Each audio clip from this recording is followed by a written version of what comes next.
Local jobless rate at a new high in more than 15 years. Further relaxation of social distancing measures starting on Friday. And borders begin opening up in Europe.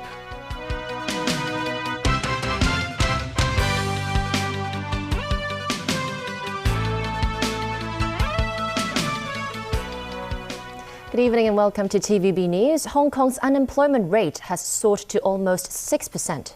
That is the highest in more than 15 years, even worse than during the global financial crisis. Jackie Lin reports. Latest figures show the unemployment rate rose 0.7 percentage points from the previous period to 5.9% between March and May. That's a rate not seen since early 2005 and higher than the aftermath of the financial tsunami 3 years later. Key sectors hemorrhaging the most jobs include construction, retail, accommodation, and food services sectors. The year-on-year contraction in total employment and labor force also reached record-smashing highs. Labor and Welfare Chief Lau Chi-kwang says it would take time for economic activities to return to normal, even when the local coronavirus situation has largely been kept under control.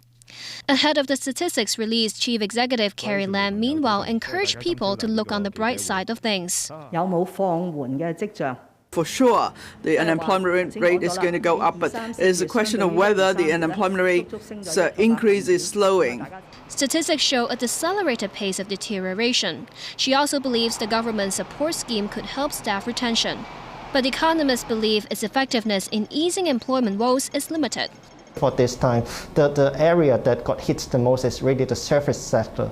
And for services sector, the key characteristics is really the labor costs. If we do not see that demand coming back, I do think there is a very limited incentive for most of the business to actually keep most of the staff.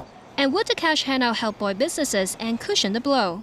The handout comes a bit later than expected because the golden time to actually save the unemployment is probably in April and May. So with that, the effectiveness may not be as strong. Warning that the economy is not out of the woods yet, the economist predicts the unemployment rate could rise to more than 6% in the next few months. Jackie Lin, TVB News. The city today reported no new local cases of COVID-19, keeping the total number at 1,112. And the government is moving towards a gradual relaxation of social distancing measures to revive the economy. Well, starting this Friday, public gatherings of up to 50 people will be allowed, and limits on the capacity of restaurants will also be lifted. As Haley Zhou reports, some measures will remain in place. Starting Friday, public gatherings of up to 50 people will be allowed. In view of the recent stability or relative stability of our epidemic situation, therefore, we have started the lifting mode. We have considered that the number of persons allowed in these group gatherings in public places, we want to relax to 50. And also, this will remain for 14 days. It means the public gathering ban of more than 50 people will be enforced on July 1st, the 23rd anniversary of Hong Kong's handover to China. Opposition groups are planning to hold mass rallies on that day. The health chief rejects accusations of political motivation.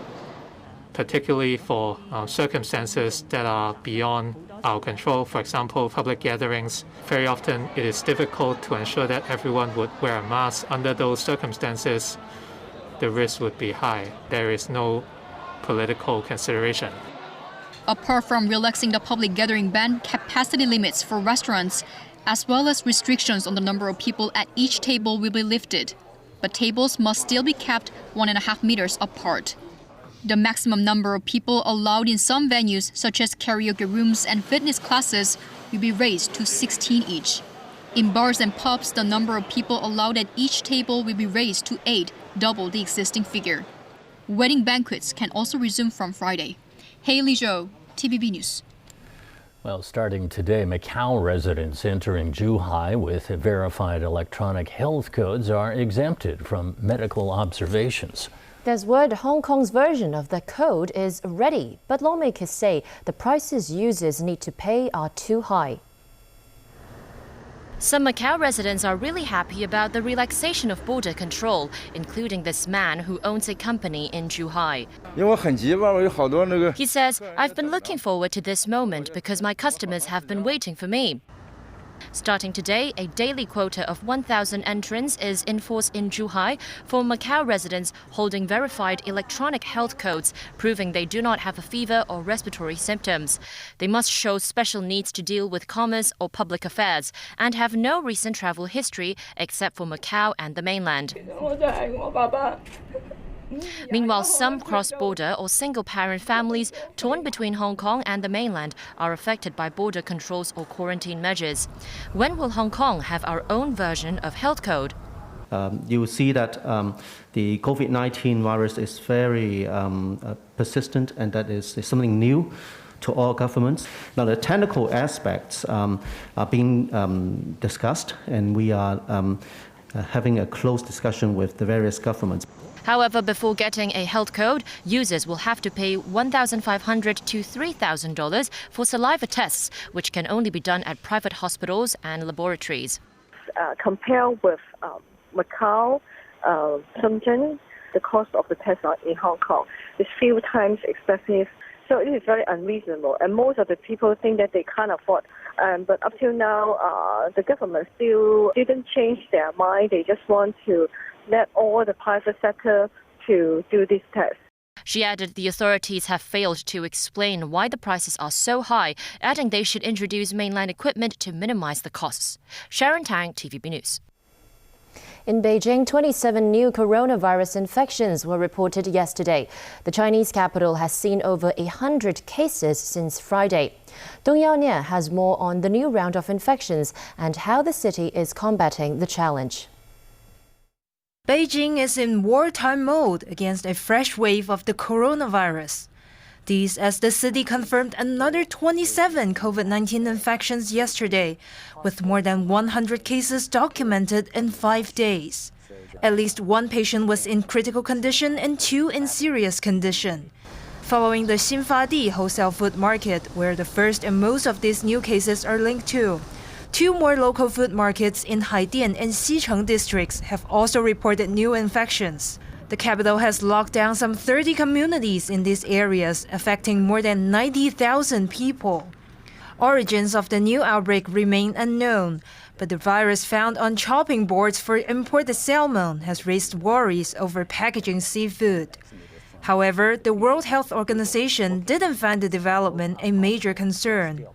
I will be reticent to be in a position where all packaging and other things would need to be systematically tested. I think we need to look at what has happened in this case. I don't believe it's the primary hypothesis. Earlier, an expert from the Chinese Center for Disease Control and Prevention noted the new outbreak has a foreign link. It clearly indicated the virus strain is a major epidemic strain in the European countries. So it is from outside of China brought to Beijing. Beijing has rushed to curb the outbreak from spreading to nearby provinces, barring residents of high-risk areas from leaving the city. Dong Yaonie, TVB News. Elsewhere, borders have begun opening up across Europe after months of closures due to COVID-19. Spain is allowing thousands of German tourists to fly into its Balearic Islands without a 14-day quarantine. Meanwhile, New Zealand has reported 2 new cases of the virus, ending a 24-day streak of 0 infections. Leslie Tang has more. This plane full of German travelers touched down in Palma de Mallorca. Spain is putting its tourism industry to the test by allowing thousands of Germans to fly to its Balearic Islands without a 14-day quarantine. Passengers had their temperatures taken and were reminded about social distancing and mask-wearing rules. Officials said the pilot program will help authorities gauge what's needed to guard against possible virus flare-ups. They will be able to stay for a minimum of 5 nights at designated hotels, tourism apartments, and their own houses on the islands. Greece is also hoping to kickstart its vital tourism sector after 3 months of lockdown. Foreign travelers flew in as the country opened its 2 main airports to international flights. Passengers arriving from airports deemed high risk will be tested for COVID-19. They will be quarantined for 14 days if the test result is positive. Some will be required to self-quarantine for 7 days if the result is negative, depending on where they traveled from. Passengers from other airports will be randomly tested. Well, it's great. It's like freedom. Exactly, that's what I'm saying. And it's a double freedom because once we're here, first we're here. Second freedom is we're actually it seems like we don't have to go stay in a hotel. I'm waiting for somebody to come and tell me, here's your bus to take you to the hotel, but I guess it's not happening. So. Meanwhile, cafes and restaurants in Paris opened for the first time since France's March lockdown. Previously, only outdoor venues were allowed to serve customers. London Zoo also reopened its doors to the public. The attraction is thrilled to once again have visitors, as it says it's lost millions of pounds since it was shuttered for 13 weeks. Leslie Tang, TVB News. U.S. regulators have revoked emergency authorization for malaria drugs for treating COVID-19. This amid growing evidence they don't work and could cause serious side effects. But U.S. President Donald Trump continues to tout the benefits of the drug hydroxychloroquine for coronavirus patients, even as case numbers grow in states across the country. The Food and Drug Administration said hydroxychloroquine and chloroquine are unlikely to be effective in treating the coronavirus and could cause serious side effects. The FDA said unproven benefits do not outweigh the known and potential risks. In late March, the FDA granted emergency use of the drugs to treat patients who weren't enrolled in clinical trials. The U.S. president, meanwhile, maintains he's had many people tell him they are thrilled with the drug's results in reducing COVID symptoms.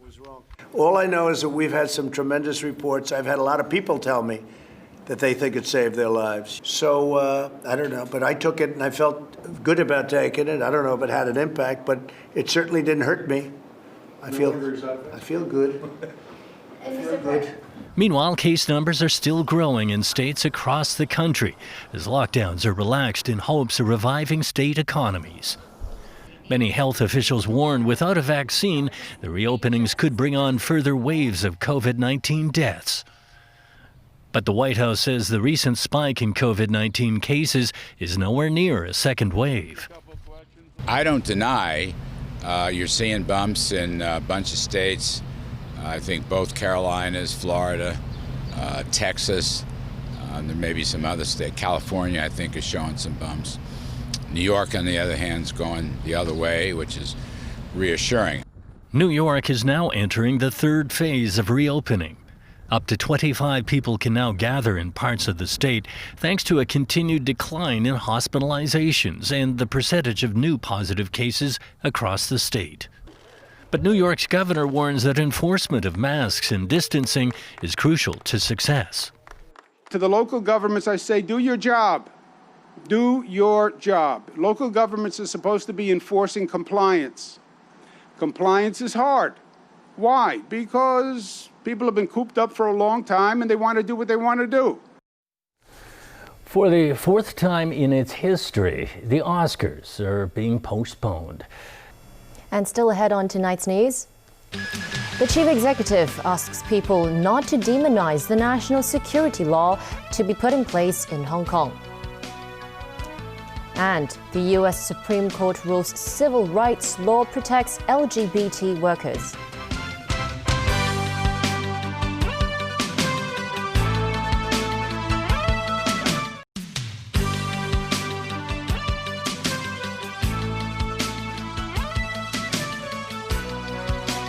Welcome back to TVB News. The chief executive has urged opponents of Beijing's plan to impose a national security law on Hong Kong to stop demonizing the effort. Speaking to the press before the weekly Executive Council meeting, she said the law will be drafted in line with the mainland's legal system. Haley Zhou has more.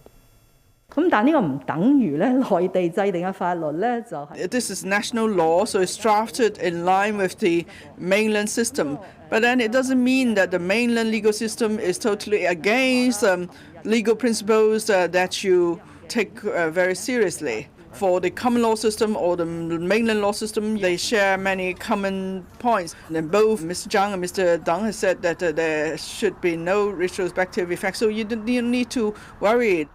Deputy Director of the Hong Kong and Macau Affairs Office, Dong Zhonghua, also said at a seminar yesterday that Beijing will retain its jurisdiction over certain cases that seriously endanger national security.